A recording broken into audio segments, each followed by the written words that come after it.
Welcome to episode 10 of Starting with IEP. I'm your host, Flor Amelia, and today we're diving into one of the most important conversations, yet often misunderstood, parts of the IEP process. It's about psychological evaluations and how they shape meaningful supports for our children. Joining us is Dr. Carey Heller, a licensed clinical psychologist and a founding partner of the Heller Psychology Group. He's a national expert on ADHD, executive functioning, learning disabilities, and emotional regulation.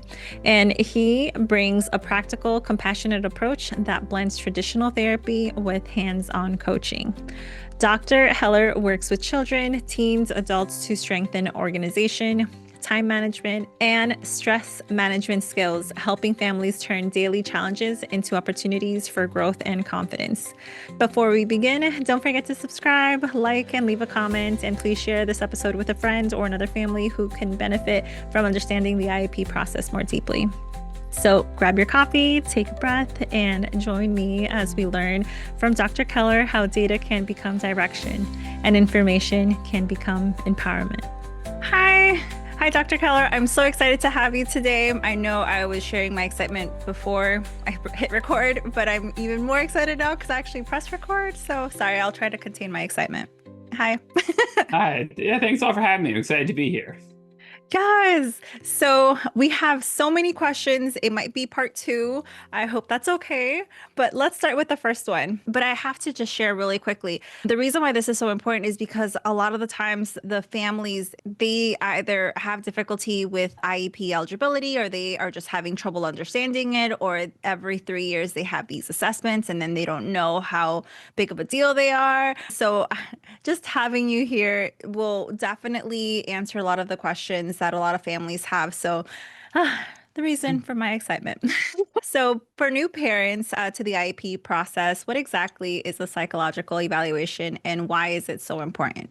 Sure. So psychological evaluation basically is a formal evaluation that's done to help figure out what's going on. Ultimately, it's used for figuring out diagnoses. So does someone have ADHD? Do they have a learning disability? And ultimately, it's the documentation that's used to help determine eligibility for services in terms of an IEP or a 504 plan. And testing can be done through the school system. It can be done privately. So you can certainly get a psychological, or sometimes they're also referred to as psychoeducational evaluations that have a little bit more of an emphasis on the school piece that can be done sort of either through school or privately. When, let's say that there are arguments, I think I shared the first time I spoke to you, that they have an evaluation done privately and then they go to the school and then all of a sudden they hear that they weren't qualified. Do you often see that problem? I don't think I've seen that. I mean, that's not really a problem I've seen, or at least encountered very much in terms of someone doing a private evaluation where the person wasn't qualified. Well, that's good to hear. Yeah, actually, this I don't think that's one I've actually ever heard before in terms of being an issue. I mean, I think with a private evaluation, I would say one issue I do hear sometimes is if the person who did the evaluation didn't actually talk to the school.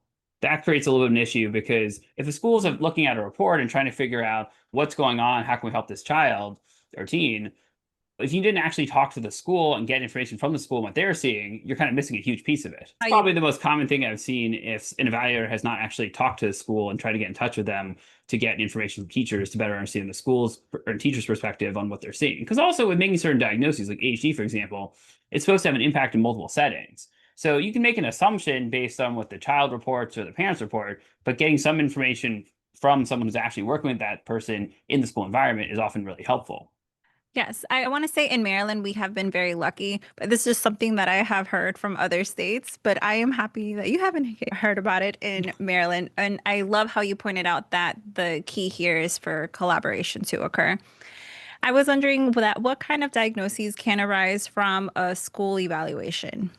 So what I would say with it is obviously I can't speak for all school evaluations, and I think different counties probably may approach it somewhat differently. I've seen basically full evaluations from schools where maybe a diagnosis of ADHD comes out or some sort of learning disability diagnosis. I've also seen lots of reports where it's sort of piecemealed, or in terms of school ones, where it's maybe they did an academic measure and a cognitive measure, and then they feel like based on the data, someone could qualify for services, but then they didn't actually provide a diagnosis. So I've also seen that quite a bit, where I do think there's certain diagnoses that I think tend to not be diagnosed quite as much in a school report. But again, it really depends on the school system and sometimes even the school psychologist involved in terms of how they do it. Do you think also, because I remember There was one IEP that I attended, and this was in California. And one of the things that I remember when I was sitting in that IEP, that the private psychologist had 30 plus years of experience versus the school psychologist who was more, how she would say, an entry level. Do you think that type of experience also can be another factor? I guess it depends on the circumstances. I mean, I think certainly can't hurt to have more experience. But, a lot of it really comes down to what does the data actually say? Hmm. A psychologist could theoretically make a recommendation in a report of this person needs extended time. This person would benefit from less students when they take tests.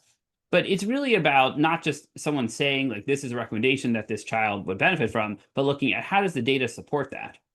So, for example, if with extended time, if a child has really low processing speed skills, that would impact their speed at which they can probably complete exams. So that would be an Hmm. example of data from testing that really indicates a need for extended time or benefit of it. Issues with attention can also slow someone down. And so even if someone's processing speed is okay, if they have a lot of issues with attention, that can be another reason where extended time can sometimes be recommended because of the challenges with attention. So it's Makes really sense. about what the data actually shows.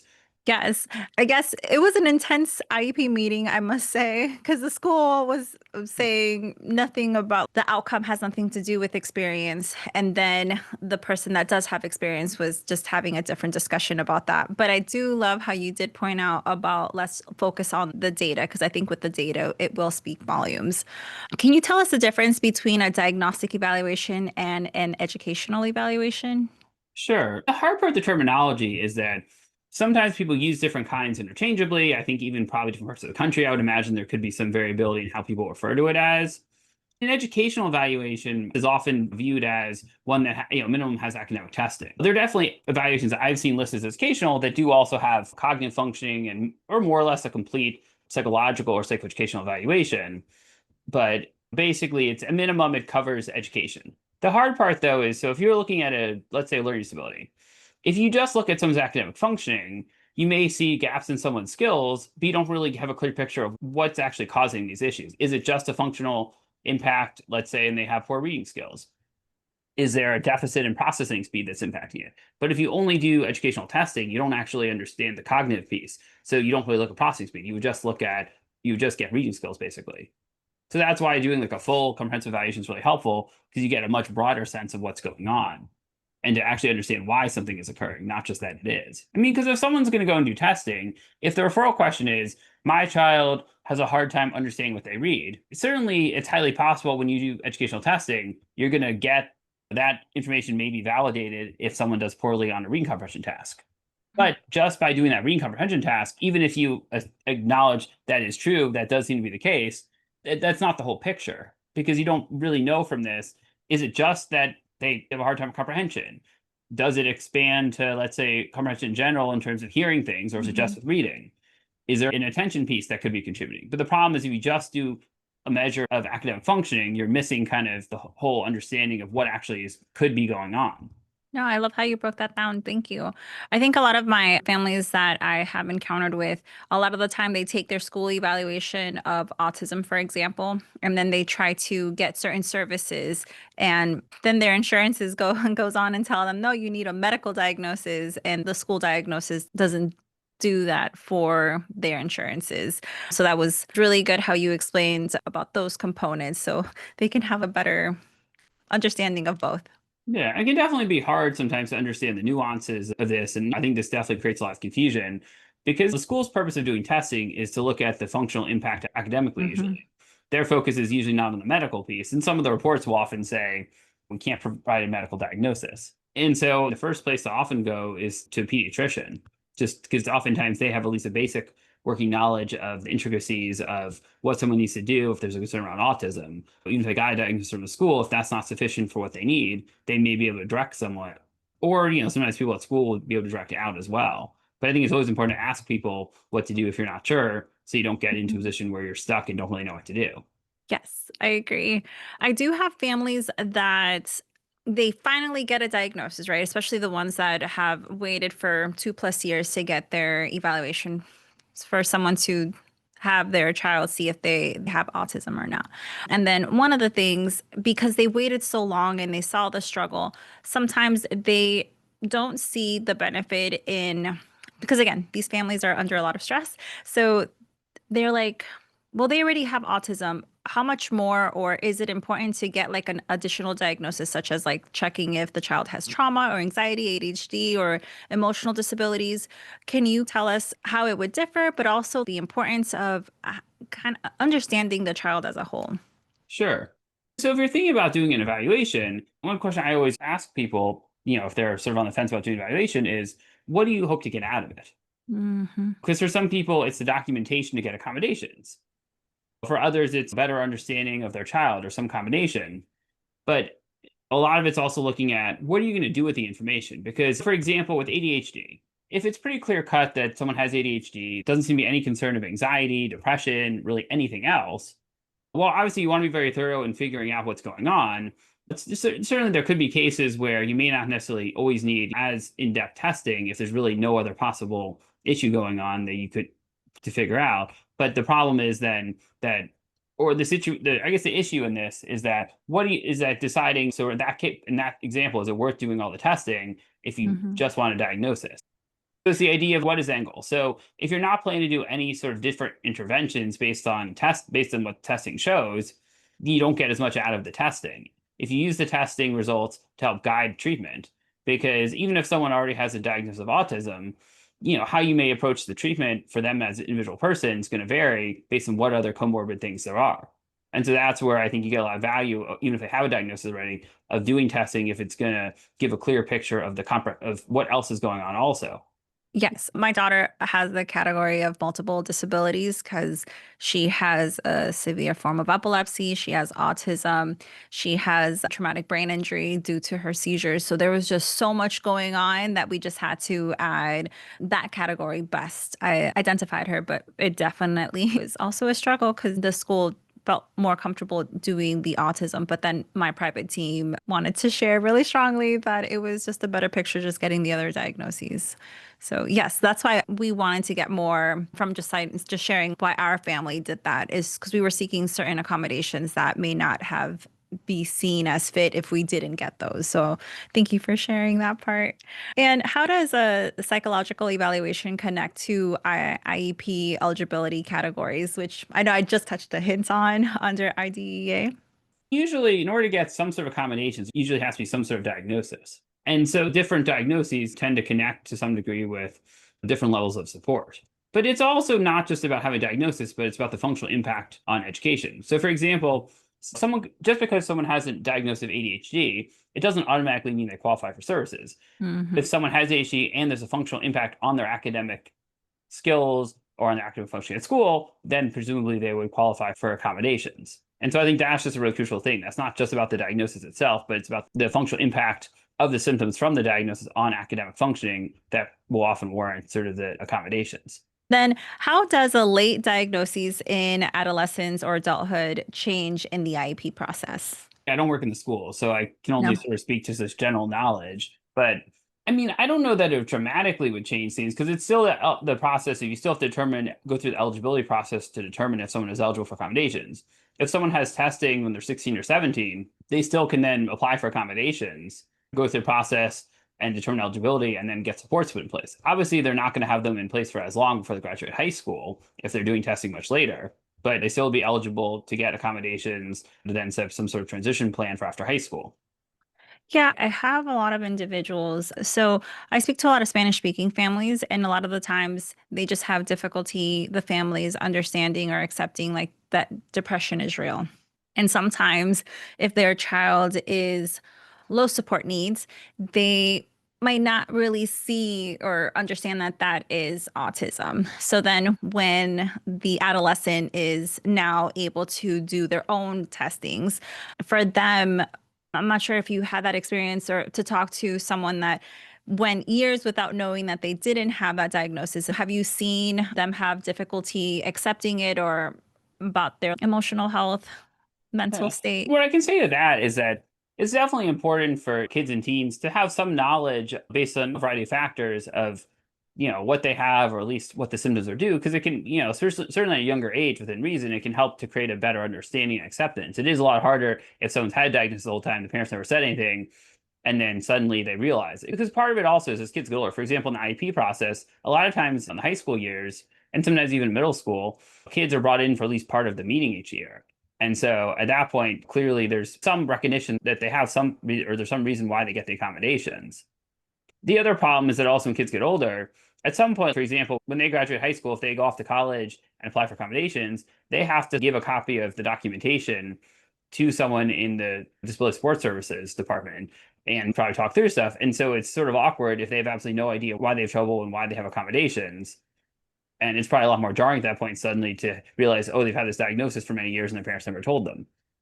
I think also at least having an understanding whether you have always the formal term of the name. So, for example, I don't think someone necessarily needs to know I have a specific learning disability in reading, but maybe in that example, the idea of them knowing that they do have some diagnosed or documented challenges in reading. Like, I don't think they need the formal terminology. I think for things that are a The little more label. mainstream, like ADHD or autism, at some point, I think it's important for them to understand that and to be aware of it. But again, each child's different. It depends if they're in a really fragile emotional state in a situation, that's probably not the time to suddenly bring that up to them. But I also think it's something that if you can normalize it to them at a younger age, I think that often helps because it can decrease like a sense of shame or stigma with it. Whereas if Yes. suddenly you can hide it from them and then when they turn 18, you let them know. This is what it's called. Instead of calling it, like you said, like a stigma. Right. I think like for ADHD, for example, just framing it as, it's a nice way of just basically explaining that you have a hard time with focus and Mhm. self-regulation. Yes. So I'll share a story. So I always knew that I had difficulty focusing when it comes to reading. For some reason, I didn't know, but I knew this as a high schooler. I knew this as a high schooler, I just had difficulty. But then my mom would be like, no, you're just lazy. You don't like to read. And I went to college and I was just really struggling. I was like, man, I must be really dumb because everyone is getting it faster than me. And I'm really struggling here. And then one of my professors was like, look, I see that you're really trying. Just get evaluated. So I did. And then they were like, you have ADHD. How did you not know? And I'm like, oh. Oh, my mom just said that I was lazy. But I mean, she said it in a caring way because I'm really active. I'm really talkative. I have all this energy. But when it comes to a book, I just get really distracted. So yeah, I think I just had to share that. I really loved how if you just identify for a child, a middle schooler, a high schooler, saying, hey, you have difficulty in reading and you didn't have to call it ADHD or whatnot. But if they just focused on that and not call it anything else, I think it would have been much, much easier step going on to adulthood and accepting that. So thank you for putting it so beautifully. Yeah, absolutely. I do have a lot of families that they get the diagnoses really late. They have the child or the teen. I'm just trying to see if you can give us some suggestions or what you would do, or even in your practice. They got the diagnoses late. But the school is telling the families, no, but your child is actually doing well. He's keeping up. He or she is keeping up with the class. They're completing their homeworks. But then the family is saying, yes, because I spend hours after school doing their homework with them, helping them, reminding them they're struggling. They hate coming to school. Yes, they're doing well, but there's a huge struggle. They're not meeting a certain criteria because the family is helping them so much. So other family members, I do want to share, they would be like, well, you can't help them anymore. And then the family feels bad because they're like, well, then my son or my daughter may struggle and then they're really going to hate school, may not go back to school. What would you suggest to them? First of all, that is a tough situation where what the school sees suggests there's no issues, but that the stuff behind the scenes, there's a lot of support that's preventing the issues from occurring. I think being transparent with the school to the extent you can on what you're doing to help, I think is really important. I also think that one of the things to really look at is for most high school online grade portals, it shows you what the current grade is, and at the end of each quarter, it shows you the grade. And usually there's a breakdown for each individual assignment in terms of what that grade is.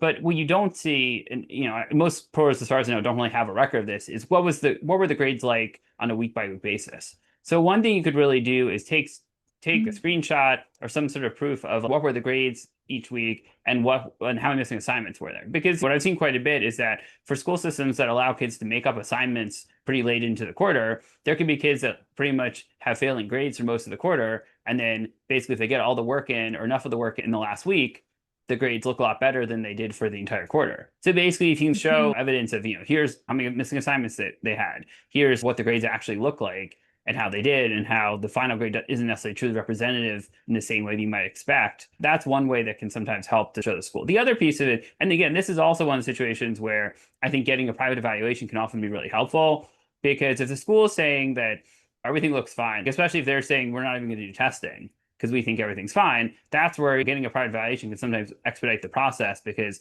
they're going to oftentimes be more comprehensive than a school one will.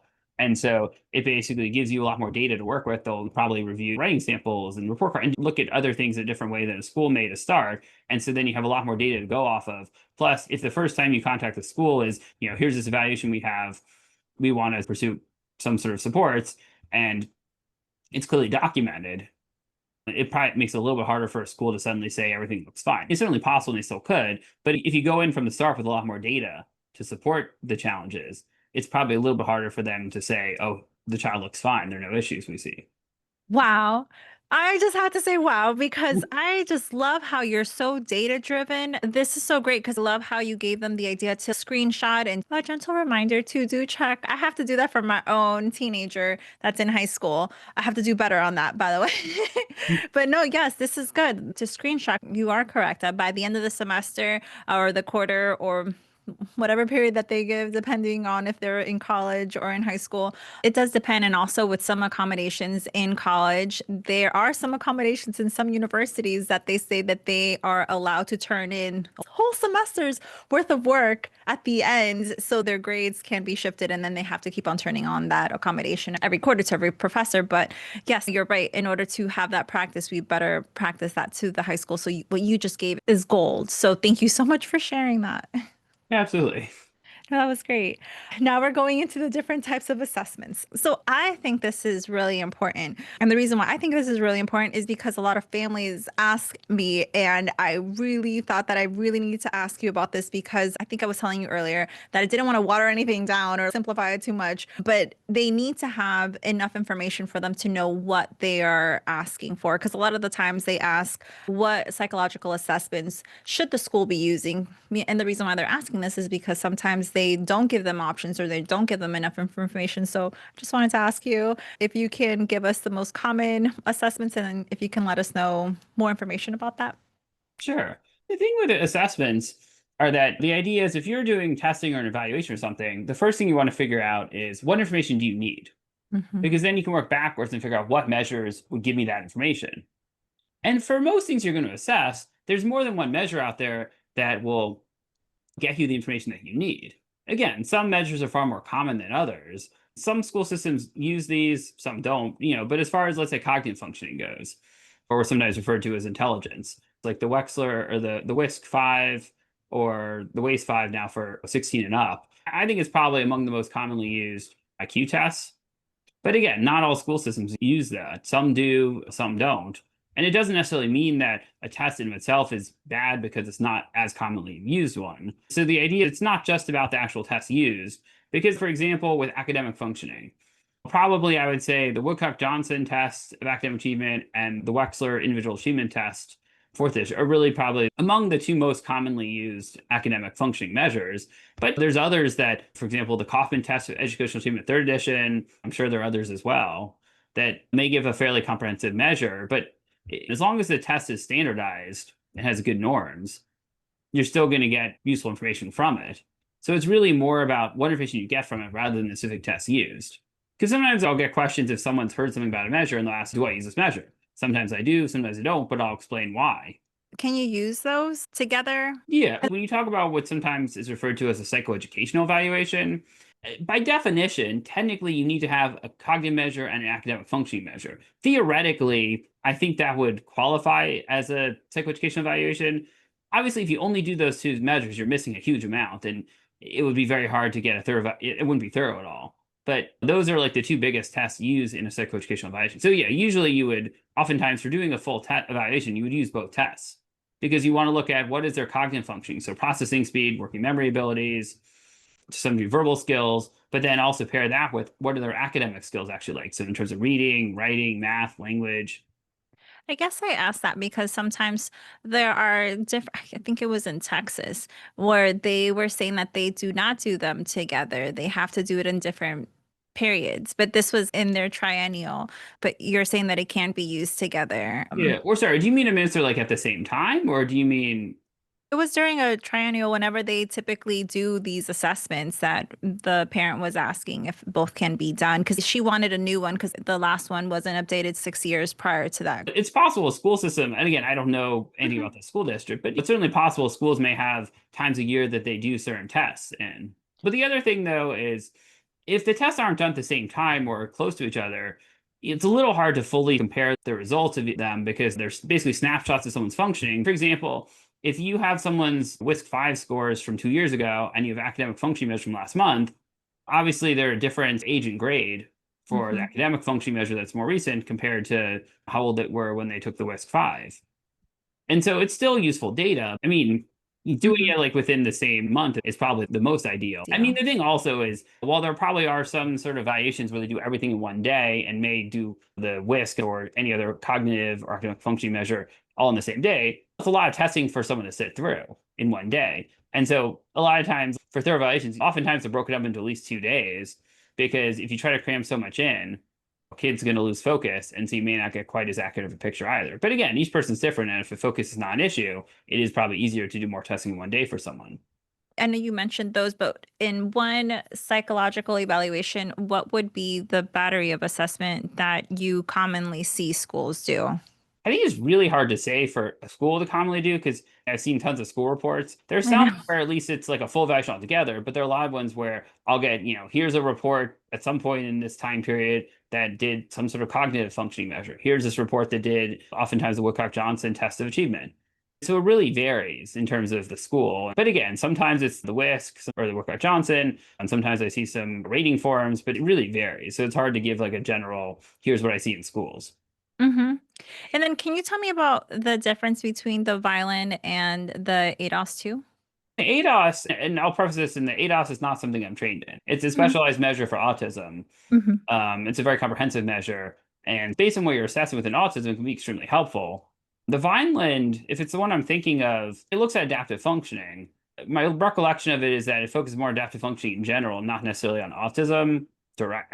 But again, I haven't seen it in a long time, so based on any updates, it's possible it's changed. So it's a little hard for me to say definitively, but that's my recollection. But obviously, I would highly recommend someone double check that. Yes, I guess I was just wondering if you, which you did talk about, like just the main parts of it, because a lot of the times the families, when they hear this, ADOS was for this and the violin was for that, because sometimes they are just given a lot and they just don't know the names. So you Right. basically answered my question. Thank you. What I would think about with evaluations is that if you have a full report and everything's together in one report, usually reports are written by area of functioning to some degree. So you might have a cognitive functioning section, which is often where the WISC or the WAIS would be written up. You might have an attention and executive functioning section where you have some measures that look at attention or visual motor skills. You would usually have an academic functioning section that probably has the Woodcock-Johnson or the Wyatt, and then sometimes supplemental academic measures. And then maybe you would have an emotional functioning section where you have a mask through rating form. Someone does projectives like the Rorschach or any sort of like projective drawing task, it might be in that section as well. Because then basically, essentially, you're looking at those are the different areas of functioning. Mhm. And again, like a neuropsychological evaluation often is broken down a little more as far as like memory abilities and processing speed and other things. But again, it's usually tests are written together in some shape or form based on the area of functioning. So there's usually an organizational method to the reports. Yeah, you just said neuropsychological testing. Can you tell us the difference between that and then a regular one? Sure, that is a good question, and one that I think a lot of people get very confused on. Even a lot of professionals in the field, especially if they don't do testing. If there's one thing like coming away from listening today as far as the evaluations go, the thing that matters the most is what is the referral question. So if you're Mhm. talking to someone privately to figure out what do I need for testing, make sure you can be as clear as you can on what you actually need out of the evaluation, because that's going to dictate more how good the evaluation probably will be, not Mhm. necessarily am I going to get a neuropsych or a psychoeducational evaluation. That was gold. Thank you. Welcome. In theory, like a neuropsychological evaluation is if someone has a traumatic brain injury. So we really need to look at neurologic or brain functioning. Usually, that's a situation where I think a true neuropsych evaluation often makes sense. If you're looking at, well, people will certainly do neuropsychological evaluations for ADHD and learning disabilities. Sometimes, depending on what's going on, it's very helpful and necessary. But other times, especially if a psychoeducational evaluation is very comprehensive. For example, I'm not a neuropsychologist. I use a lot of neuropsych measures, but I don't call my reports a neuropsychological evaluation because I'm not a neuropsychologist, even though I use a fair amount of neuropsych measures. We usually it's broken down more a neuropsych evaluation is broken down more into categories like within brain functioning of memory, processing speed, various others. And so that's often how they're written. And again, there's some more specialized tests that are often used. I would say one area, just anecdotally, I've noticed is that sometimes like psychological evaluations, I think can get a language processing, I think a little bit more thoroughly sometimes than a typical psychoeducational evaluation would. So that's one area where I sometimes refer out for a true neuropsych evaluation with learning disabilities, because that one in particular, I think sometimes you can look at it more. But again, I mean, because psychologists are trained on a variety of different tests, there are a lot of psychologists that can use necessary neuropsych measures to get what you need, even if they don't call it a neuropsychological evaluation. Thank you for that. That actually helped me because I need to focus more on this language processing. So I put a self note for myself. So thank you. Welcome. So I know this was a lot for parents to take in, and I think it was beautifully done how you were telling me each category, and then you were also putting it on the side, like which assessment goes for that category. Sorry, if category may not be the word that you specifically used, but for just like a summary for the parents that are just getting this in and may need to listen to that section again, just to help them. Can you help us, the parents, to understand? Because I'm a parent, that's why I say us, because I identify myself more as a parent than a professional, because that was my first role. So for parents to understand what test, and I remember being in this, and I guess this is just an important question for parents just starting off and them always constantly saying like, oh, no, you don't need to be retested. And then 6 years later goes by and still no test. Which assessment should a parent specifically ask for if they suspect autism or ADHD or a trauma related issue? Are there like specific ones that you would suggest for these different types? Sure. For trauma, a psychological evaluation probably makes sense. And again, Hmm. there may be a lot of psychoeducational ones or neuropsych ones that can address that also, but it just sort of depends on the provider. But in general, because that's a psychological sort of issue, that doing a psychological evaluation for any sort of trauma concerns would make the most sense because it's going to be more thorough in the psychological piece than educational evaluation would be. For ADHD, again, I think it depends on what you're looking for as far as the thoroughness of it and what you really need to know. Because you can get a diagnosis off of certainly a mix of rating forms, maybe a computerized measure of sustained attention, clinical impressions, and a couple other things. And there are certainly neuropsych tests you can do that can aid in the diagnosis, especially if it's a little complicated. But deciding how much information about someone's functioning do you need? If there's other comorbid concerns, especially around language, or if there's a history of, let's say, of concussions, then a neuropsychological evaluation can make a lot of sense. I think if those things are not there, in a lot of cases, as long as it's thorough, certainly I think a psychoeducation evaluation, you're fully able to make an ADHD diagnosis from it. Okay. For autism, I guess I would view that more as just explain to whoever you're talking to that you want an evaluation to assess for autism. Because Yeah. that's one where I think that certainly it's because of some, using the ADOS, for example, that it's not just is it a psychoeducational or is it a neuropsychological. It's some practices may call it specifically an autism evaluation. It's often like people use different terminology Mhm. for stuff. So it's more important to really focus on what are you trying to assess and conveying that to whoever you're talking to rather than saying, I want a neuropsych, I want a psychoeducational evaluation. Because I find sometimes people get really stuck on, I was told to get neuropsych, so I'm only going to seek this out if it's a neuropsych. When you talk to them and what they actually need is not something that really requires a neuropsych. Yes, I love how you broke that down. But there are schools that, when it comes to these assessments, they tend to skip. They tend to want to skip that and for the parents to agree. But then what should the parents be insisting on? And I know that you said it just depends what the question is. So can you give me a few examples? Like, okay, so this student is going through X, so I should be asking for the list 5 or this, and then just give us another example. This one is experiencing this, so I'm going to be requesting, if I was a parent, this assessment. Yeah, I would really encourage them not to request a specific assessment because I think Mm, that creates other issues because then they're using whatever information they think they know about a certain test. So instead of I saying, see. I want the WISC 5, and I again, see. that one's probably not even as relevant because it's more often has academic functioning. So, for example, rather than saying, I want the Woodcock Johnson test of achievement because my child seems to have a hard time with reading, to say, My child seems a hard time reading. I would like to formally request an evaluation to examine his reading skills to better understand them and to figure out how best we can support him. Hmm. Because then you don't get into sort of the nuances of what tests are they going to use. I do like how you put that, but because I often tell my families why we're going to be saying certain things, but I also give them the knowledge like why we're saying it. But then I love how you said, don't ask for a specific test, but for them to know this specific test you will get you more understanding here, but you're not going to ask it. You're just going to say, or you're going to say what you're currently seeing. But let's say, because not everyone is in Montgomery County and in Maryland, and they're just really struggling. For example, I have some families that I spoke to in Hawaii that are just really struggling when it comes to trying to ask for certain assessments. Do you have like a visual that I can explain just so the families can know my child is struggling on this? They should be like, I know we can't have a quick rundown or like us as parents, we can't memorize all the assessments out there, but it would be nice to know they should be actually doing this type of assessment versus just giving me a report that has no assessment or an assessment that is not appropriate.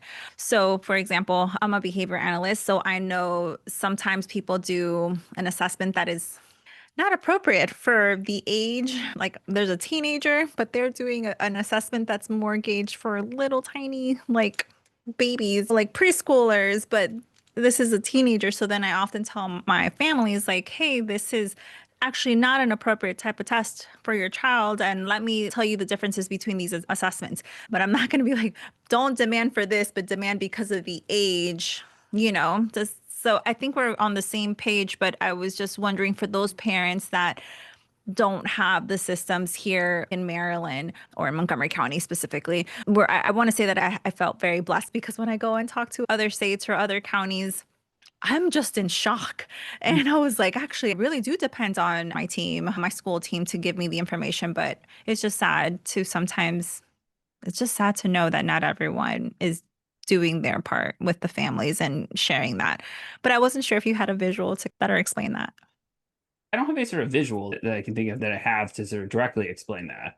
I mean, the hard part also is because schools may also refer to the evaluations very differently. I want to be Mhm. mindful of not giving too much terminology that may not match Yeah. up, but at least sort of in the private practice or sector world around testing, or at least, and again, I'm sure there could be differences from one geographic area to other, but in general, the way I conceptualize it is you have basically a psychological evaluation, a psychoeducational evaluation, and a neuropsychological evaluation. Hmm. And those three types of evaluations that have probably more tests that are similar than different. A psychological one's going to go into more depth with the psychological piece. A psychoeducational evaluation is probably going to go into more depth with educational testing than a psychological one would. And then a neuropsychological one is also going to add on more around kind of brain functioning and probably more in depth sort of cognitive functioning. Okay. But So again, I mean, there's nuances. For example, some neuropsychological evaluations don't focus as much on psychological functioning. That it's, again, that's why it keeps going back to the idea. It's really about what you're trying to assess rather than what you call it. So the best thing right now is just for families to really focus on that. There's this one family, I can't remember what state, can't remember what state, but she relies heavily on ChatGPT. So she is describing the need and then for the assessment, then she's requesting. And a lot of the times they say they have to wait and for the triennial ear to hit. But do you recommend families looking up about what type of assessment through ChatGPT? I think there's definitely potential for concerns in terms of that. I mean, anything online, the problem is you don't know exactly what you're looking for. You don't know always where it's pulling information from. So it could be a good starting point and give you information to then ask about, but I would not rely on anything that you find online in terms of with 130 saying this is what you should do. Again, it may give you the right terminology to ask for, and then the school may say, oh, that actually does make sense, or that has absolutely nothing to do with what we're looking at. I love how you said it is a good starting point because I'm gonna reply to her and be like, listen to this episode. I think it'll help a lot. There have also been studies that have shown that with certain AI programs, they sometimes tend to kind of, if you have a certain viewpoint on something, they sometimes go along with it in how they respond. Hmm. So if you're putting stuff in that sort of biases it, they may agree with you more than disagree in terms of what it outputs. But I think just looking at websites online that seem reputable, certainly from ones from like different school organizations, chad.org for ADHD is really great. It's a national nonprofit. Oh, yeah, chat.org. Yes. Yeah, because they have a lot of stuff. They have all sorts of like toolboxes on their website. There's Attention Magazine. They have a lot of different resources. And there's definitely, I think, educational toolbox that focuses on a collection of articles, podcasts, and other things all about ADHD and education related things. Thank you. Thank you for that. I'll make sure to also put that in our notes so people can have a direct link to that. And then can you please tell us the difference between the cognitive, academic, social, emotional testing, and how do each of those impact the IEP goals? Sure. There are different areas of functioning. So cognitive functioning are things like processing speed. How quickly can you do stuff? Spatial skills. So looking at skills you might think about putting together a puzzle, looking at how partial relationships work, what fits together, memory abilities, especially short-term memory, holding things in your mind, differences between auditory and visual memory abilities, and things that ultimately are technically used to look at sort of intelligence. But I think cognitive functioning is a better term to use than intelligence. I think it creates it's a broader sort of scope because really an intelligence test is a snapshot of someone's functioning. Theory is representative of how they do. Because you can't truly measure intelligence and it's only a snapshot, I think cognitive functioning is a better way of conceptualizing it. And then academic functioning really is looking at basic reading, writing, math, and any other academic related skills. And the social emotional? Yeah, and social I emotional know that was I is was impressed actually because you went from cognitive academic. I was like, I thought you were going to forget, but no, you were on it. So thank yeah, you. welcome. Yeah, and then so the emotional functioning looks at things like anxiety, depression, OCD. Sometimes like autism will also be included in that based on what you're looking at. So sometimes in evaluations, some sort of screen measure at minimum for autism will also be included under there. It's just, again, people organize reports differently in what they do. But the idea is really the things that would fall under the umbrella of emotional functioning. And then to answer your question earlier, or as it connects up to it around the IP goals, so it depends what category the IP goals are for. If they're behavioral, if they're emotional, if they're academic. For example, looking at where is someone in terms of grade level for reading skills, you're going to certainly use the information from, let's say, the Wyatt or the Clark Johnson that's under the academic functioning section to help guide on where the IP goals related to getting someone on track to be on grade level for reading, for example. If someone has a hard time with emotion regulation, probably the information in the emotional functioning section is probably most relevant. But again, it's also about how it all fits together.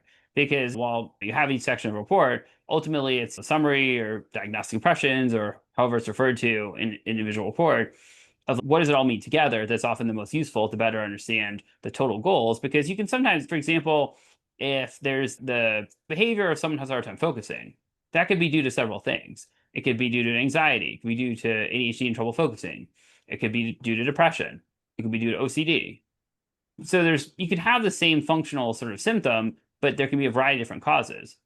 I think the key word that I got out of that was guide.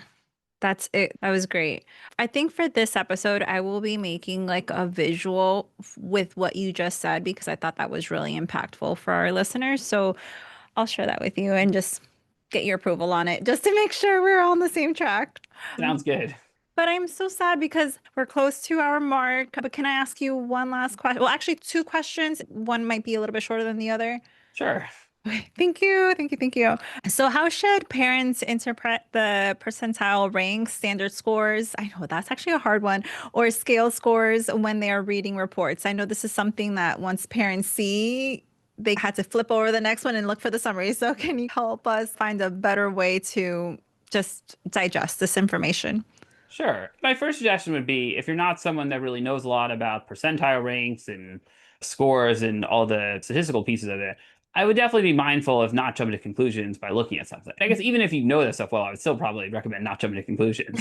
But the way that I would view it is that for what are called a standard score, so like the Woodcock Johnson, the Wyatt, the Waste, the scores that are given are like standard scores. So for example, a score of 100 is exactly average. And then basically, in that case, 50 would be the standard score of 150th percentile, means they're exactly sort of in the middle. So you could use those two scores based on the kind of score they are as like a general framework. But a lot of times reports will also have what's the score range and it'll have a classification range. So for example, it may be like 90 to 109 is average range. And then I don't know, 110 to 119 is high average. And then 120 to 129 is very high. Again, sometimes the measures have different ways of calling the same range something slightly different, so it's going to vary. But the point is that you can use the information from the report to hopefully guide you in better understanding what it means. I think as far as the percentile ranks go, it gives you a sense technically of where they are theoretically, I guess, compared to others. But sometimes it's helpful and can use it well. The other times, the problem is that sometimes, like if someone's in the second percentile, obviously it's quite low, but it's not always like true representative of how they function in life. If someone is in the, let's say they get a standard score of 9 on a subtest involved in processing speed. So that would be like 37 percentile. So what does that actually look like in real life? Mm-hmm. I mean, does that mean that sort of 60, lower 60% of people go or faster than them on a task? I mean, there's a difference between like what the physical thing actually may show versus what it actually looks like in real life. So the point is, like, I think if something is ridiculously low, it's often a sign that you need to look more closely at it and better understand it, and certainly could have more of an impact. But if it's somewhere in the vicinity of the normal range, it's probably not as big of a deal in most cases. But again, that's where the narrative part of the report is really helpful because it helps you to better understand what do the numbers actually mean.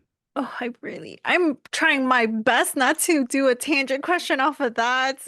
I don't know if you saw me, but I'm really trying really hard. You look But like you're on the edge of your seat. yes, I am. I am. Well, it's just that how data drives everything. But does this give me permission to ask a segue question to that? Sure. Thank you so much. Thank you. I know I'm struggling, sorry, but I do want to respect your time too. But really quickly, for let's just say that we got these percentile ranks, right? Or the standard scores or the scaled scores, we have them. Is it okay to compare it like 3 years later and see if there's progress? Or is it typically, because I can't remember who told me, but they said typically it would stay the same, but I don't know if they were talking about that particular individual or are you supposed to see progress?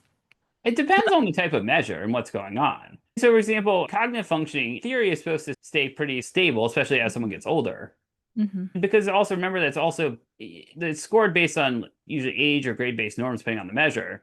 So in theory, you're still being compared to the same person or the same group of people in a sense, whether you're 5 or 8 when you do a test, because it's the same as you get Hmm. older, your scores still are based on people the same age. So I think for something like the WISC or the WACE, those theoretically should be fairly, unless there's things that really impact it. So if someone had a real hard time with focus when they took it initially, got an ADHD diagnosis, went on medication, and was functioning a lot better, probably there's certainly more of a chance that you would see a higher score. Improvement. Yeah. I think for academic functioning, if there's a lot of interventions that were put into place, then it's certainly possible to see a higher score, or it would make sense. If nothing is different and there's no sort of gains in any sort of skill, in theory, like the score probably would be somewhat similar. Thank you so much. I promise you that would have been bothering me until we spoke again. So thank you so much for answering that. You said it's so great. So thank you. My last question is about how can families hear more of you? Do you have like a workshop or a boot camp that they can attend to while they wait to hear from you again? Yeah, absolutely. I do an ADHD and executive functioning boot camp. It's basically a 2 hour, either one-to-one or sometimes I Nice. do it with parents or families, really focusing on time management, organization, morning routines, evening routines, keeping track of your kids' schedules. It's pretty versatile in what we can do with it. It's a great way to jumpstart things into or fine tune things. So basically, my website, hellerpsychologygroup.com. I like to be very efficient in how I have stuff organized and streamlined. So pretty much you can go to the bottom of the homepage. There's a connect button. Click on that. It pops up a contact form. You basically just fill it out, and then we can basically send you a link to paperwork and the portal, and then you can basically do everything online and schedule everything. There's also a place where you can schedule a new client call with me. So instead of playing phone tag, you can basically just book a time that works for you to talk, and it's much easier. Yeah, thank you. You very much have a system going on. So it seems like it'll be very easy for them to get connected to you. Yeah. And then I'm fairly active on social media, especially I guess Instagram. Either Heller Psych is the main practice one, or Carey Heller Psyche is my direct Instagram account. Thank you so much for that. Yes, I'll be sure to also put that in our notes so that way they can have direct access to you too there. Yeah, and there's also a page on the website of published articles. I write it quite a bit. So there's a bunch of articles like from Inattention magazine, there are a few from Washington Parent magazine, and some others. So you can look, and there's a pretty big database of articles I've written over the years that may be helpful to people. Oh yeah, I'll definitely share that in our introduction part of it so they'll see that. Oh no, but thank you for pointing that out. Yeah, absolutely. Yes, but thank you so much. Thank you so much for breaking things down. I know it was a lot for families to take in, but thank you for your patience in helping breaking things down, simplifying it for them. I really do appreciate. I know I also had questions that also helped me understand a little bit more because I want to say it is very overwhelming as the parent that is going through so much with their child and then feeling the need that they do need to understand because with these assessments it's only every 3 years, so there's like the stress, oh, we need to understand more. So I appreciate your patience for that. Yeah, absolutely. Yeah, and I appreciate. Thank you for having me on. It was fun chatting about this. Yeah, I'm certainly. Yeah, just send me an email. I'm happy to figure out time for part two. Great. Thank you again. Have a You're great welcome. day. Thanks. Bye. Bye. So, what an incredible first part of our conversation with Dr. Carey Heller. I know that we covered so much, yet it feels like we only scratched the surface. There are still so many questions left. So we'll be inviting him back to part 2 to continue this powerful discussion on evaluations, ADHD, and executive functioning. Dr. Heller has such a clear, approachable way of explaining how data turns into understanding, and I'm so thankful for his time and expertise. But if you would like to connect with him now and would like to know and learn more about ADHD and executive functioning bootcamp, please visit his website at hellerpsychologygroup.com or follow him on his Instagram at Carey_Heller_PSY.D. Next, I'll be sharing my screen to explore his website and highlight some of the articles and books that he's written on ADHD and executive functioning. Truly great resources for families and educators alike. Okay, so this is his website, hellerpsychologygroup.com. Change starts here. It talks more about his group, the different services that he offers. This is where you can put your information and subscribe. Here's more information about him and the team. And these are the different services. So it has therapy services, coaching services, assessment and testing, group support, homework center. They have those different services that you can ask for. And here is more information on each one. Here's the boot camps that he was talking about, adults and for kids and teens. Over here, if you want to contact him, you can set up a 10-minute video call, an appointment, contact him directly. If you connect with him, here are the hours. Here is more information about his office and where he's at. So definitely if you live in the DMV area, this is a great treat for you guys. I do want to share the different books that he has written over here. You guys can put his name on Amazon and it would show you the 10 different titles that are there. So that way, if you guys want to read more of the work that he has written, here you go. So now that we checked out his website, I hope you guys do get time to check it out. But before you go, please subscribe, like, leave a comment, and share this episode with another parent, teacher, or advocate who can use more clarity and hope in their IEP journey. I'll see you next time where we'll keep on turning confusion into clarity, one conversation at a time.